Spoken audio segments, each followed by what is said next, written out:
Invisigun Heroes is the first game by Somber Studios. It is a local and online competitive multiplayer game in which players fight on an isometric grid, usually by shooting projectiles at each other. The big twist here is that every player is invisible.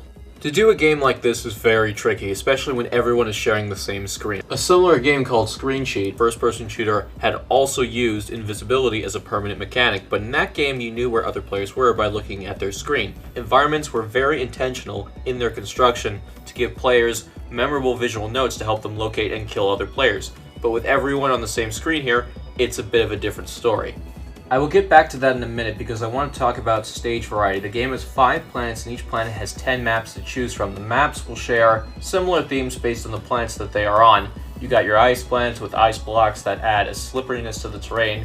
You got your lava planets, you got your grass planets. You get the point. You also have 7 game modes to choose from. A lot of these are pretty standard for multiplayer games. There's a couple nuances thrown in here and there, but basically you have your essential modes, your capture the flag, your control point, your king of the hill, your team deathmatch. Everything seems to be here.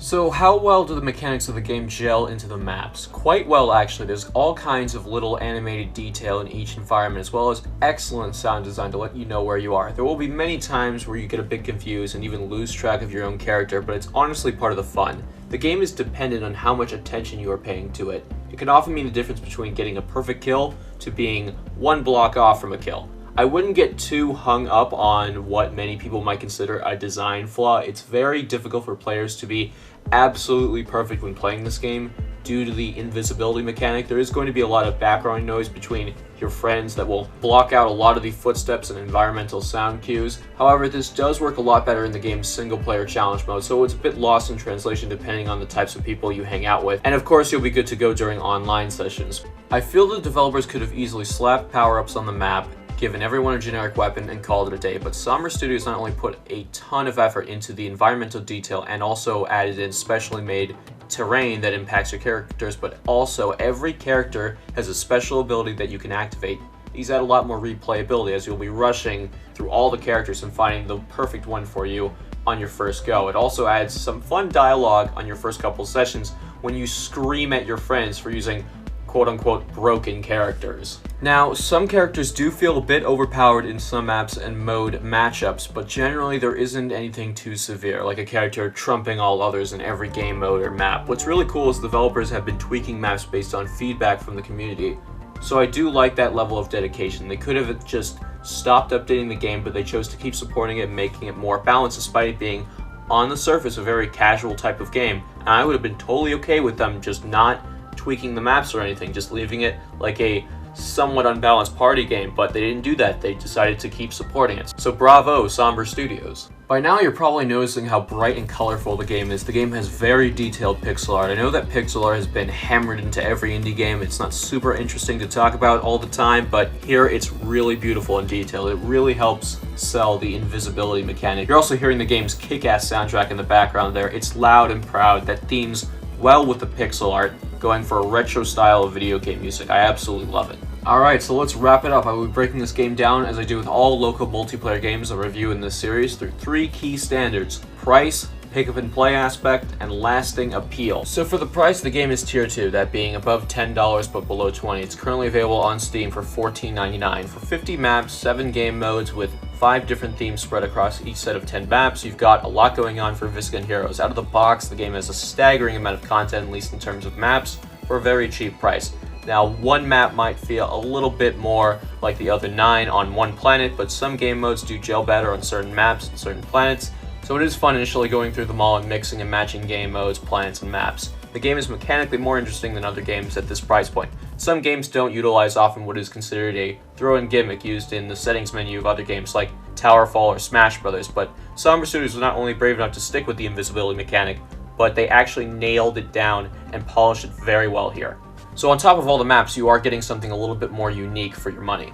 As for the pick up and play aspect, the game lets you get right into it. I didn't need to force my way through some dumb tutorial or YOLO with my friends sat around waiting to play. What I really like about this game from a technical standpoint is how it treats controllers. When you plug in a new controller, you get this graphic pop up on your screen letting you know the type of controller you are using, direct input or X input, along with its name. It does this when you disconnect a controller as well. This is so helpful. More games should do this. Sometimes you just can't go by the Windows sound driver when you are swapping controllers around with a group of friends. It's much easier to keep track of whose character is tied to whose controller through a pleasant on-screen visual. Speaking of which, the game offers a variety of controller options that each player can individually customize for themselves. You also have a share keyboard option if you lack another controller. As for lasting appeal, you do have bots for offline play, which is nice for when you have 3 players but you want to liven up your game a bit more with a 4th character, and the bots aren't too bad when you want to do teams in that scenario. However, I have noticed inconsistent AI when it comes to the game modes. I did the Beast Tamer mode when you stand in a specific area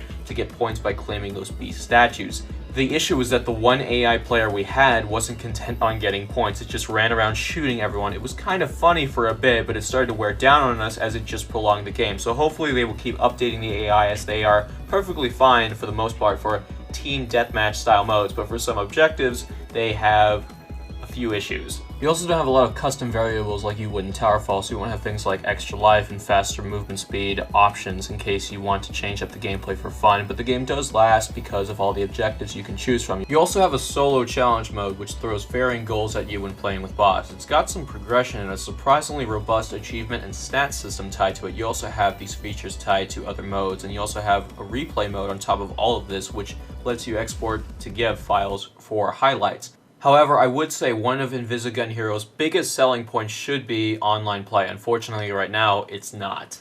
Unfortunately, some players, myself included, are reporting difficulty getting into an online game due to the lengthy wait times. Thankfully, if you have friends who own the game on any platform on PC, you can connect up with them very quickly. However, if you want to play a simple multiplayer game with others, you will be waiting, and oftentimes it'll be for nothing. Some people have suggested waiting lobbies so you can play with bots while you wait for a match, and people will take over bots as you join. I think this would really help because people don't want to stare at a finding players screen when they can play tons of other games with populated player bases.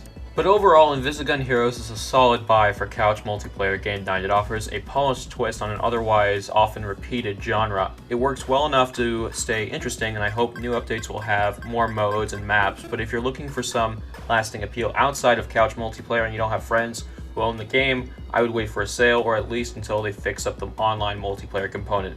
Anyway guys, thank you very much for watching. I'll see you next time. I'm out.